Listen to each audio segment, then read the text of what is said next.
Hey everybody, today I'm working on a 97 S500 Mercedes-Benz, and I just wanted to show you something really quick. We're just doing a radiator on it, pretty straightforward. There's bolts here.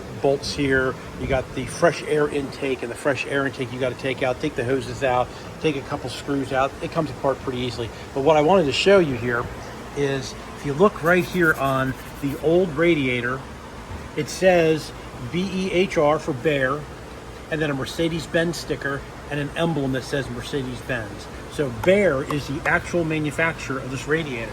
So if you come over here and look at the new aftermarket radiator I bought, it says BEHR, and you can see where it had a Mercedes-Benz sticker on it that they pulled, and they've ground off the Mercedes-Benz medallion.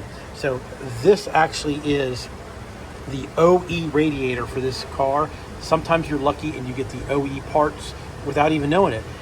I guarantee if you try to get this radiator from Mercedes-Benz, it would be twice as much. So just a real quick one. This radiator is pretty simple, but I thought you'd like to see the aftermarket, which really isn't the aftermarket, which is the OE manufacturer, what they do to some of their products. All right, everybody, thanks a lot for watching. Please subscribe. You can always do that in that corner there. Please give me a thumbs up if you like my automotive videos.